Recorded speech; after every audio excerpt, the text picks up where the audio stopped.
Hi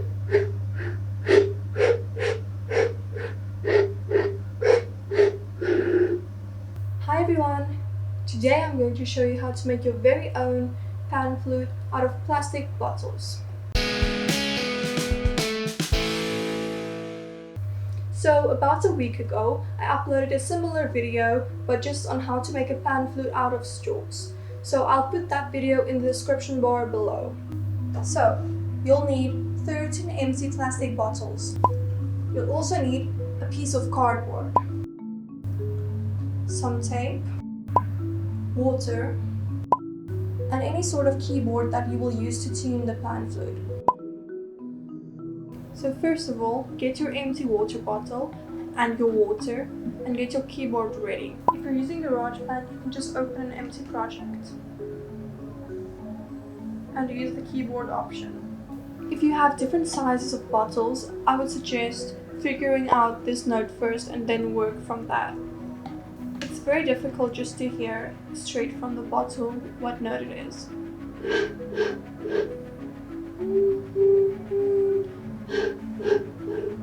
But you can try to sing it like that.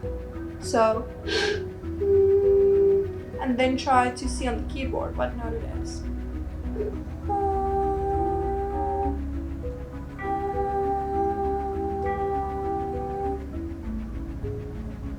So according to what I did just now, this is a G.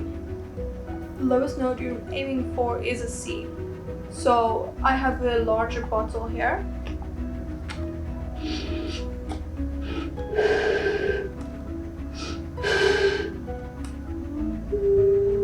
It's also easier if you use more bottles than to just use one, because then you can hear intervals, and in my opinion it's easier to hear intervals than it is to guess one note. The more water you have in, the higher the pitches. The less water you have, the lower the pitches. And a bigger bottle has a lower pitch than a smaller bottle. I think I'm going to start my scale at an F.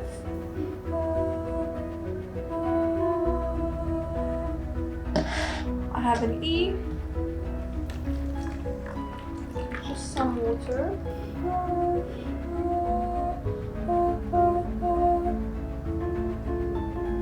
Okay, C. Now it's an F. So what you do is you take a marker and you actually mark where the water level is. Just put it on a flat surface. We're marking this because maybe if you're using the bottles for a long time, the water may evaporate, or maybe you're using the bottles for something else and you want to remake this pan flute. We're also going to write down what note it is. So it's an F. So depending on what the lowest note with your bottles is, I think you should use that as the beginning of your scale. My bottom note is an E, but I think an F will be better. Now we're going to try and build upon this scale. Take another empty bottle, make it slightly more than the previous one, and then see if it's right. So you listen to the intervals again.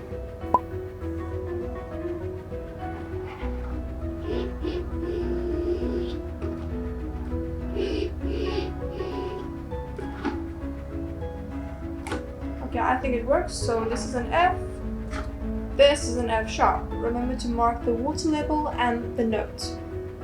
So continue like this. Try to build upon the notes you have by increasing in semitones. So now I have an F, F sharp, I need a G.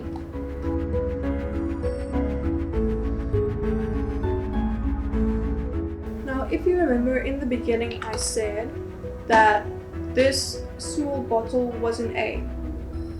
But I still have 3 more large bottles left. And you could put the A there, but you would waste water because then you have to put more water in this than if it was just here, it would be less. If you want a higher note, you should put more water. And if we only put these bottles later, you would need more water and you would waste water. So I would first put it here so that you don't waste water. Now I'm just going to finish these 3 bottles off, so I have a sharp B, and then I'll use the smaller bottles for the rest.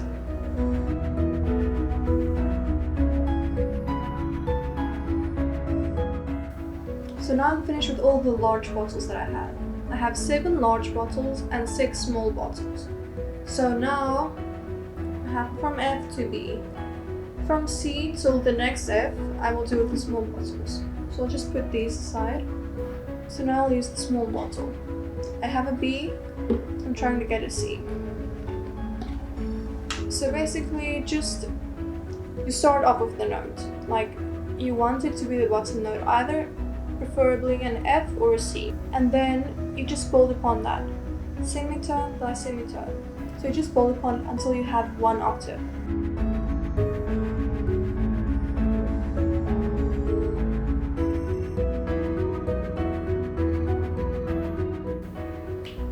So as you can see, I have 13 bottles here, from F to F. And this is 1 octave. All semitones apart. And as you can see, it's slightly difficult to actually play the notes if all of them are loose bottles. So what you could do is just put them on the table and then move like that, but that's not practical. So what we're going to do is take a bit of cardboard and stick them together. So what I just did is cut some pieces of cardboard like this, just thin strips.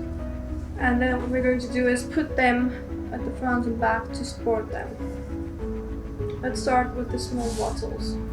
And what you're going to do is you're going to tape these pieces to the backs of the bottles. So like this here at the top. I know it doesn't seem very sturdy, but all you want to do is keep all the bottles together. So I would say stick a piece at the front as well.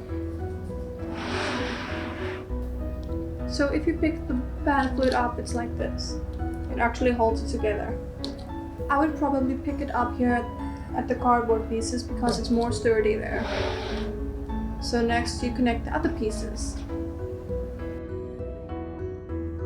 You know what? I'm realizing now that this thing is way too big and heavy for the cardboard to keep it together. So we're going to do it in 2 parts then.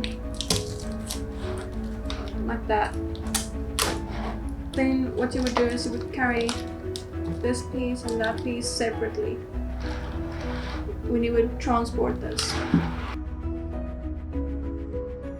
So here you can see I have 1 octave of notes. You could put them in line like this, but how would you jump from one note to the other? It's just very impractical. So I would suggest putting them behind each other like this. Now it's easier to transport like this rather than carrying each one by one.